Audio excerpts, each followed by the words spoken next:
اگر آپ کسی مشکل کا شکار ہیں یا اگر آپ چاہتے ہیں کہ اللہ تعالیٰ آپ کی دعا کو اپنی بارگاہ میں قبول و منظور فرمائے، آپ کا تعلق چاہے کسی بھی مسلک سے ہو، آپ کا تعلق چاہے کسی بھی مذہب سے ہو، لیکن اگر آپ کے دل میں اہل بیت علیہ الصلوۃ والسلام اور امام حسین علیہ الصلوۃ والسلام کی سچی عقیدت اور معرفت ہو تو اللہ تعالیٰ ان کے نام سے سب کو عطا کرتا ہے۔ اعوذ باللہ من الشیطان الرجیم، بسم اللہ الرحمن الرحیم، ان اللہ ملائکتہ یصلون علی النبی یا ایھا الذین آمنوا صلوا علیہ وسلموا تسلیما، اللہم صل علی محمد وعلی محمد وعجل فرجہم۔ خدا کا شکر ہے کہ اس نے اتنے بہترین اور بابرکت ذکر کو کرنے اور سننے کے لیے ہمیں منتخب کیا۔ ماہ رمضان المبارک خدا کی رحمتیں اور برکتیں سمیٹنے کا مہینہ ہے۔ یہ مہینہ خدا سے معافی مانگنے کا مہینہ ہے کہ جس میں اللہ تعالیٰ اپنے بندے کی خلوص دل اور نیت کے ساتھ ہر معافی کو اپنی بارگاہ میں قبول و منظور فرماتا ہے۔ اور یہ وہ مہینہ ہے کہ جس کے لیے مولا علی علیہ الصلوۃ والسلام نے ارشاد فرمایا کہ رجب میرا مہینہ ہے، شعبان رسول خدا محمد مصطفیٰ صلی اللہ علیہ وآلہ وسلم کا مہینہ ہے، اور ماہ رمضان المبارک خدا کا مہینہ ہے۔ معلوم ہوا کہ جس نے علی کو پایا اس نے نبی کو پایا، اور جس نے نبی کو پایا اس نے خدا کو پایا۔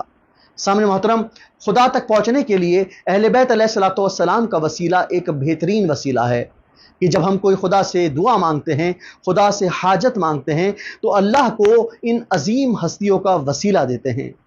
یہ وہ ہستیاں ہیں کہ اللہ کو اگر سچی معرفت کے ساتھ ان ہستیوں کا وسیلہ دیا جائے تو اللہ تعالیٰ ہماری دعا کو رد نہیں کرتا۔ وہ خدا جو وحدہ لا شریک ہے، وہ خدا جو ہمارا خالق ہے، وہ خدا جو ہمارا مالک ہے۔ خدا کے خزانے میں دینے میں کوئی کمی نہیں، لیکن جب ہم خدا تک ان عظیم ہستیوں تک پہنچتے ہیں اور ان کے وسیلے سے پہنچتے ہیں تو خدا ہماری تمام دعاؤں کو اپنی بارگاہ میں قبول و منظور فرماتا ہے۔ خدا ہمارے تمام گناہوں کو معاف فرماتا ہے، اور وہی خدا ہماری مشکلات کو آسان فرماتا ہے۔ اس ماہ رمضان المبارک میں دعاؤں کی قبولیت کے لیے آج میں آپ کے سامنے وہ طریقہ بیان کروں گا کہ اگر آپ سچے معرفت اور خلوص کے ساتھ اس کو اختیار کریں گے تو انشاءاللہ تعالی العزیز اللہ تعالیٰ آپ کی تمام حاجات کو اپنی بارگاہ میں قبول و منظور فرمائے گا۔ اگر آپ کسی مشکل کا شکار ہیں یا اگر آپ چاہتے ہیں کہ اللہ تعالیٰ آپ کی دعا کو اپنی بارگاہ میں قبول و منظور فرمائے تو اہل بیت علیہ الصلوۃ والسلام کا وہ بہترین وسیلہ ہے کہ جس کے بغیر اللہ تعالیٰ اپنے بندے کی کسی بھی حاجت کو رد نہیں کرتا۔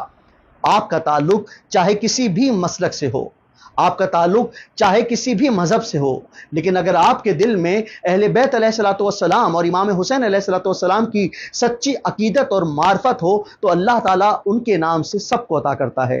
راہب کی مثال ہمارے سامنے ہے کہ ایک عیسائی راہب کو امام حسین علیہ الصلوۃ والسلام کے وسیلے سے 7 بیٹے اللہ نے عنایت فرمائے۔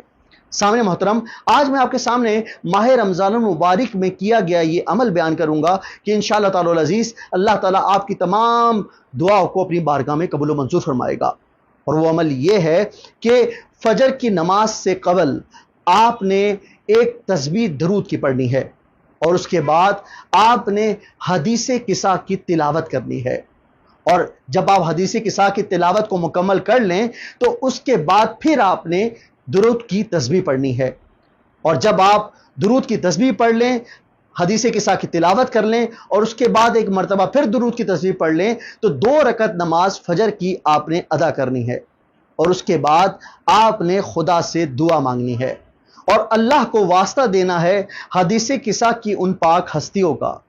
سامنے محترم، اگر آپ کم از کم 1 ہفتہ یہ عمل انجام دیں گے تو انشاءاللہ تعالی العزیز اللہ تعالیٰ آپ کی تمام حاجتوں کو اپنی بارگاہ میں قبول و منظور فرمائے گا۔ بات فقط سچے عقیدت اور معرفت کی ہے۔ اگر آپ اہل بیت علیہ الصلوۃ والسلام کی سچی عقیدت اور معرفت دل میں رکھتے ہیں تو یہ عمل انجام دیں۔ فجر کی نماز سے پہلے آپ نے ایک مرتبہ تسبیح پڑھنی ہے، اس کے بعد حدیث قصہ کی تلاوت کرنی ہے، اور آخر میں پھر درود کی تسبیح پڑھنی ہے، تو انشاءاللہ تعالی العزیز اللہ تعالیٰ 1 ہفتے میں آپ کی ان تمام پریشانیوں کو حل فرمائے گا، ان دعاؤں کو قبول و منظور فرمائے گا جو اب تک خدا کی بارگاہ میں مقبول نہیں ہوئیں۔